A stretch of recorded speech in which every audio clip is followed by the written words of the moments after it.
Eh, bueno, nos vamos a presentar primero el doctor Manuel de Anda, servidor de ustedes. Está muy bien acompañado por el Benito Balam, que ustedes ya lo conocen, es poeta, filósofo, eh, escritor de varios temas y historiador. Entonces, pues la verdad es que nos da mucho gusto que esté aquí Benito Balam para seguir con este proyecto de Construyendo la Verdad. ¿Qué te parece, Benito? Sí, te agradezco mucho tu presentación, Manuel, aquí con todas las ganas de poder contribuir con lo que hemos experimentado y estudiado acerca de la realidad nacional que en estos momentos nos está eh, llamando la atención y exigiendo tomar una postura. De acuerdo. Mira, me gustaría que si pudiéramos empezar, eh, sobre todo tú que estuviste en alguna de las marchas, este,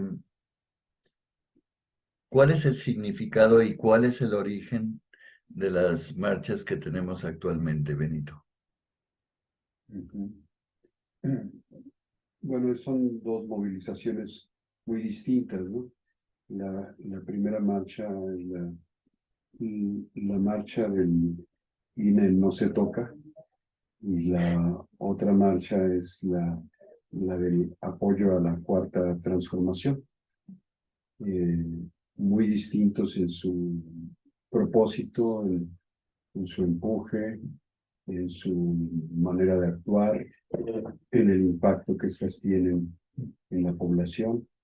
Digamos que eh, el ámbito de esta marcha, de la primera marcha, está enfocado a tratar de encontrar una bandera, ¿no?, que agrupe a, a los partidos o a la gente con una mentalidad más conservadora de ideología pues de derecha, ¿no? Y que eh, eh, el inmovilismo al cual llaman, ¿no?, en términos institucionales, pues es inconcebible porque ni siquiera ellos mismos pueden sostener algo de manera permanente de esa forma, porque todo va cambiando, todo se va modificando, va habiendo nuevas necesidades y las instituciones y las leyes tienen que modificarse, ¿no? Entonces, es como una trampa que en ese lema utilizaron para agruparse realmente, ¿no? Para dar cabida a una reagrupación, pues yo diría del tipo electoral, tal cual, para ir encaminando su proyecto hacia el 2024, ¿no? Como parte de su proyecto de conservación, fundamentalmente de privilegios. Y esos privilegios son de orden tanto material como subjetivo, ¿no? Eh, Claro, Tienen que ver con eh, el, que los multimillonarios no paguen impuestos, el que los eh, sectores medios, profesionales, comerciantes, medianos comerciantes o gente de las élites, ¿verdad? No pierdan su estatus, ¿no?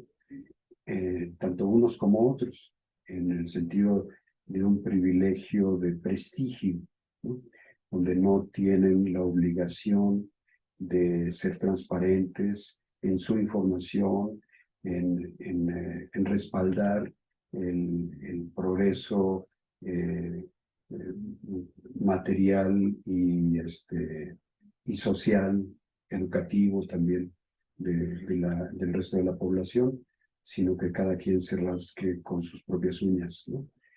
Entonces es aferrarse a un privilegio en el cual los estamentos o las clases sociales son estáticas, ¿no? En su esquema y pues no deben de moverse de ahí, ¿no? Como por ejemplo el que lleguen a tener la misma voz y el mismo peso su voto el que es empleado del que es jefe, ¿no? O patrón, ¿no? claro, Cómo va a estar al tú por el tú aquel que yo le estoy dando trabajo, ¿no? claro, Entonces es como no admitir que pueda haber una igualdad ante la ley y también una igualdad de dignidad ante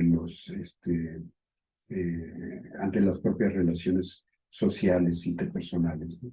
Entonces yo creo que ambas cosas están en juego dentro del espíritu de esa primera agrupación que llamamos la Marcha de las Derechas, que efectivamente pues no es solamente una marcha, ¿no? Sino es claro, todo un proyecto eh, que va más allá de ese momento, ¿no? Que se presentó y claro, que sigue y continúa, ¿no? A lo largo de la historia, pero que se ha venido reagrupando.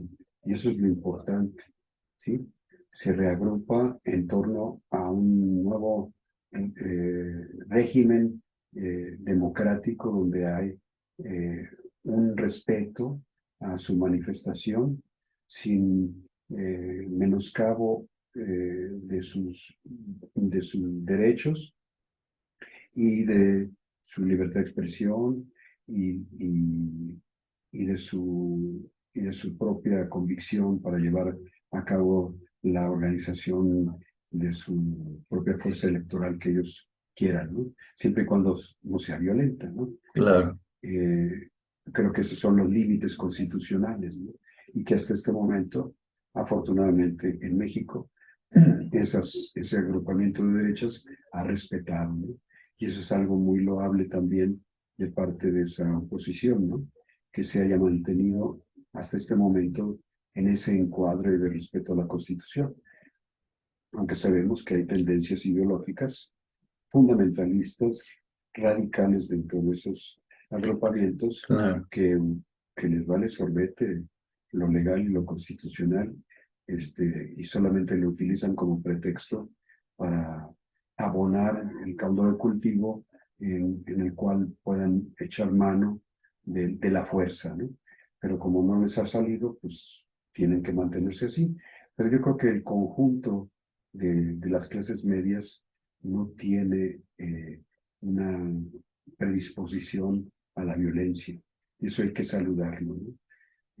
Creo que eso es algo muy saludable dentro de todo lo que es esa manifestación de esa marcha, ¿no? De ese proyecto, hasta este momento.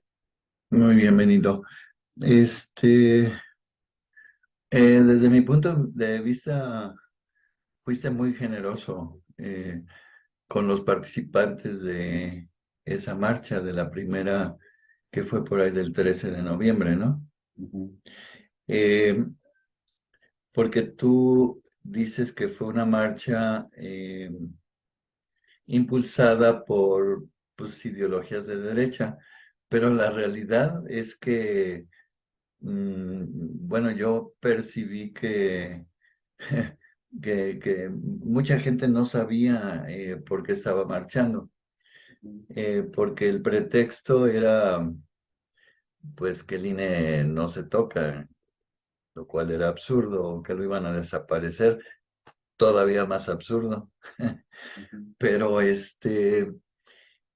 y yo percibo que no habían ni siquiera eh, se habían sentado a poder leer lo que decía la iniciativa, cuáles eran los puntos eh, que se iban a tocar, porque de hecho, muchos de los puntos no favorecían al grupo que ahorita tiene el poder, al partido de Morena, sino que era en detrimento de, pues, de sus beneficios, pues, que tienen con la reforma actual que no se ha movido. Ujú. Entonces, yo lo que percibí es que eh, la verdad, mucha gente no sabía por qué estaba marchado y mucha estaba siendo movida ni siquiera por una ideología estructurada con claridad o con una argumentación clara, sino que mucho que estaba en el trasfondo o en el fondo y que brotaba era una marcha en la cual no, o sea, no se estaba marchando por un proyecto, sino se estaba marchando en contra de una persona, en contra de Andrés Manuel López Obrador, presidente actual de la República. Eh, Eso es lo que me parece que no, bueno, yo no coincidiría de que ellos enarbolaban una ideología o un proyecto de nación diferente. O sea, lo único que los ha movido es estar en contra de López Obrador totalmente. Por otro lado, ¿Me permites? sí, cómo no, Sí, Benito. sobre este punto. eh, es que la ideología no es solamente algo que esté sistematizado, ¿sí? Que esté necesariamente organizado en un plan, en un proyecto claro y definido de nación. Claro, No necesariamente. Una ideología, en este caso de derechas, estamos hablando, ¿qué son las derechas? Pues las derechas tienen que ver con el resguardo de privilegios detentados ilegítimamente, aunque hayan sido formalmente legales, ¿sí? Por ejemplo, el, el privilegio de defraudar y no tener una consecuencia de delito penal por esa defraudación. El, el, llevar a cabo eh, un, una influencia para eh, colar mis propios proyectos de, eh, de obra pública, ¿verdad? Con la ayuda de mi compadre, ¿no? Dentro que es funcionario público, ¿no? claro, Ese tipo de cuestiones de corrupción, ¿no? Muy generalizado en nuestro sistema político, eran privilegios de ese tipo de empresas, de ese tipo de gestores de influencia, de ese tipo de profesionales o de despachos, ¿no? De diferentes profesiones, eh, que eh, eran considerados como algo normal, ¿sí? Y algo formalmente legal. Se permitía la corrupción, pues en pocas palabras, ¿no? No había consecuencias contrarias a lo que se llevara a cabo, eh, siempre y cuando se cuidaran las formas, ¿no? Entonces, eh, cuando hablamos de derecha, estamos hablando de la conservación de ese tipo de privilegios, ¿sí? claro, En lo material y también, como decía yo, en el prestigio social, en el estatus, ¿no? Es decir, es una ideología de superioridad. Yo me comporto eh, como yo quiero, eh, es decir, sin respetar la dignidad de la otra persona, porque no la considero persona, ¿sí? Porque la considero un subordinado menor en dignidad que yo. Es decir, me considero superior, sea por género, sea por clase social, sea por etnia, cultural, ¿verdad? Por lengua, ¿no? Por migración, sea por varios aspectos, ¿verdad? En lo social, donde hay hasta estamentos, ¿verdad? Estamentos socioculturales que determinan un estatus donde yo me perfilo y me determino y mi grupo social me determina dentro de ese privilegio, ¿sí? claro, Entonces, una ideología de derecha no necesariamente está explícitamente marcada de esa manera, porque obviamente está en contra de la ley y está, o sea, del espíritu de la ley, pues, ¿no? Y está en contra de los derechos humanos. Entonces, no se pueden marcar, políticamente no se pueden marcar de esa manera. claro. Tiene que dar la vueltecita, ¿verdad? Simulada, ¿no? Hipócritamente. Hipócritamente de que no es de esa manera, ¿no? Claro, Y, pero en el fondo, una ideología de derecha es eso. Y por claro. eso el impacto que tiene en las clases medias. ¿Cómo es que las clases medias apoyan tanto a las élites oligárquicas? Dice el presidente, porque son aspiracionistas, es decir, aspiran a ser como ellos. Sí es cierto, por un lado, pero Sí, también por el otro, aunque no sean como ellos, basta que conserven sus intereses, ¿verdad? En términos de prestigio y estatus social como clases medias, ¿sí? Que claro, no se les, que no se les pongan al parejo los que quiere emparejar el presidente. Y no claro, solamente el presidente, sino el otro proyecto de nación que claro. viene con la cuarta transformación. Sí, eso me aclara mucho, ¿eh? Lo que acabas de decir. Porque sí, yo no me explicaba, pues, porque me queda muy claro que la gente que ha estado más afectada por la cuarta transformación en sus intereses o en sus privilegios, pues obviamente que han montado toda una estrategia, sobre todo mediática, para generar un prejuicio en contra, pues, de esta situación nueva. Para mí ha sido así como una especie de misterio el saber que esas personas pues tienen muy claro que la idea es regresar a lo que injustamente han tenido siempre.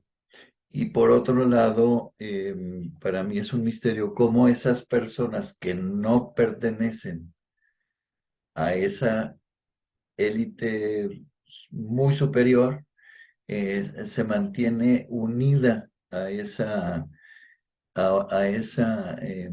forma de pensamiento, pues sobre todo a través de los prejuicios difundidos a través de los medios, como el peligro para México, por ejemplo, o que vamos a ser como Venezuela, o que el peso va a estar en los 30 en poco tiempo, o que de repente va a subir la gasolina como estábamos acostumbrados con los gasolinazos de antes, ¿no?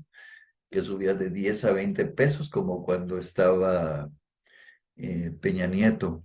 Y nada de eso ha ocurrido, o sea, todo es falso, todo eso ha sido falso. Sin embargo, a pesar de esas verdades que se nos presentan cotidianamente y a diario, siguen con ese discurso eh, prejuicioso, pues, de que todo está mal, que vamos mal, que este es el peor gobierno y cosas por el estilo.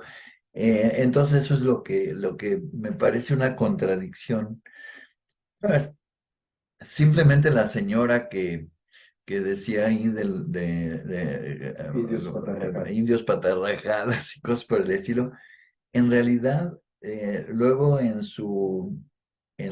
cuando hizo un video disculpándose por lo que había dicho, Pues la verdad es que veías que era una persona, pues, de las que se consideran de las estratos bajos de la sociedad, o sea, que ni siquiera era de las personas que eventualmente se pudieran ver perjudicadas, sino al contrario, beneficiados por el actual régimen. Sí, es que, bueno, la conservación de privilegios se da estructuralmente. ¿Y a qué me refiero con lo estructural? Eh, con aquello que se va eh, construyendo a través de varias décadas, ¿no? Tanto en lo material como en lo intersubjetivo. O sea, está, está entretejido ambas cosas, ¿no? Por eso hasta sectores de clases trabajadoras, ¿no? No solamente de clases medias profesionales, sino de trabajadores, como ahorita me viene a la memoria ese líder eh, tan innombrable, ¿verdad? De los de los que recolectores de basura, ¿no? Que amafiado, pues, ¿no? Con el PRI y todo lo que significó, pues, el escándalo de prostitución a su alrededor. Y es gente extraída de los sectores más empobrecidos, ¿sí? O sea, ¿cómo es que, cómo es que se puede entender, comprender ese tipo de corrupción? Pues es que la corrupción va permeando en las debilidades del ser humano, ¿no? Cuando se llega a tener o a detentar cierto poder, así sea el menor de los poderes, ¿no? Y se va teniendo ganancias con respecto a esto y de control y de manipulación, obviamente a qué punto se llega pues a perder completamente cualquier dignidad, ¿no? Y si no tratas con dignidad a los demás, pues tú tampoco tienes esa dignidad, ¿no? Entonces no hay ese equilibrio moral, ¿no? Eh, Claro, y por eso, cuando estamos hablando de las campañas mediáticas, tienen su efecto justamente en las personas que están en esa ambigüedad, ¿no? claro, En las personas que están claras en su camino de ético, ¿no? En su elección de vida, ¿no? Un camino de rectitud, de, de mantenerse centrado en lo que es ganar el pan con su propio esfuerzo, respetar el trabajo de los demás, etcétera, ¿no? Que va siendo imbuido desde la familia, ¿no? Eh, Todos esos lemas que utiliza el presidente de no robar, no mentir, no traicionar, ¿no? Eh, y que viene también con la parábola de las bienaventuranzas, ¿no? El consolar, el acompañar, el ayudar, el solidarizarse, ¿no? Mutuamente, ¿no? Etcétera. Todo eso, eh, pues viene en aquellas personas que son la mayoría de nuestra población, vienen muy arraigado, pero no necesariamente en todas las personas. Sobre todo, la hora de la prueba es cuando se tiene poder, al nivel que sea, ¿no? claro.